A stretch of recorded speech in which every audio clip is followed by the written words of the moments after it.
Hey everybody, welcome back to the channel. So today we're going to do really a short intro video to talk about a new project I'm going to start on, and that is going to be taking a timber frame carport, which was built a couple years ago, and I did a bunch of videos on that, adding an addition to it in the form of a lean-to, and then closing everything in and turning it into really a garage. And you know, this is summer here in Virginia. This time of year it's hot, it's humid. I tend to try and limit my work outdoors just to be sensible about things. And so this project, you know, what I would normally knock out in about a month is probably going to stretch on for several months. And I thought as part of doing this project, I'll make a bunch of videos showing kind of the key steps along the way. Now this carport really started as a mix of pole barn construction, timber frame construction, and traditional stick framing. I mean, there's elements of all of that in this project. Just because of the look I was going for and what I had to work with at the time. But when I put this addition on, which is going to be the lean-to over on this side, it's pretty much going to be a very traditional pole barn construction method. And so I want to do a series of videos taking you through that process, from digging the holes, pouring the footings, putting in the posts, squaring up the frame, backfilling the posts, and then we'll basically frame everything and put the roof rafters on and go from there. So this will be a nice series of videos. It's going to stretch out over a period of months, and I think it'll be really interesting. Now step one of this whole process happened today. I just had a tree crew come in and take out a bunch of pines over here. These are all southern yellow pines, loblollies. And we got 1, 2, 3, 4, 5, 6 trees that were taken out right down along here. Both to make room for this addition and also to give me trees to saw for lumber for the project. That's kind of one of the bonuses of having your own trees and working on your own projects. You can, you know, make your own lumber from your own trees. And then there was another tree we took down in the woods that's also back there.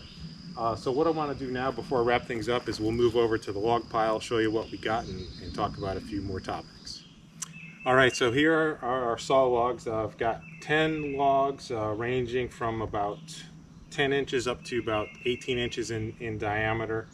And these are going to be used to make everything from 2x4s up to 2x8s and 2x10s for the project. And so this is probably going to cover all the lumber I need for the project. We'll see. I probably will just go buy posts since treated lumber's not expensive anymore. I prefer to use treated post if I can, so I'll probably buy the post, but I think I'm going to be able to mill everything else from this pile and then have some leftovers. And there's actually 2 more logs in the woods that haven't been skidded out yet, so there's a lot of lumber here.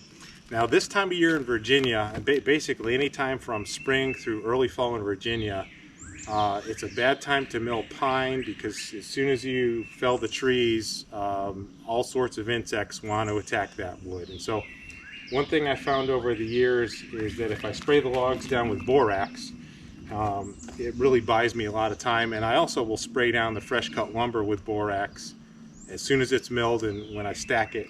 And that's going to keep the insects away. It's also going to help deter mold growth. And so it's a really positive thing to use this time of year. What I generally use is 20 Mule Team Borax. This is actually a laundry additive, but it's got the key ingredient in it, borax. And I do about a cup to every 2 gallons in a pump sprayer, and I will hit the logs as soon as they're piled up here.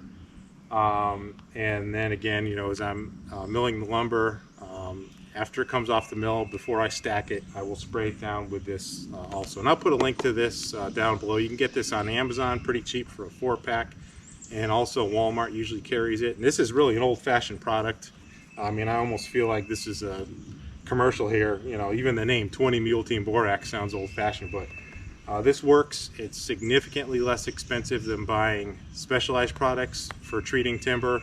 There are a lot of them out there, but they will cost a lot more than mixing up your own. So this is highly recommended. So I think that's going to wrap things up for today's video. Again, this was meant to be short, kind of an intro to the whole project. Stay tuned in the coming weeks as this project starts to unfold, and I'll generally do a video for every important step as we go through preparing the site, putting in the posts, constructing the pole barn addition, and so on. So anyways, as always, thanks for watching. Leave any questions or comments below, and I'll see you next time.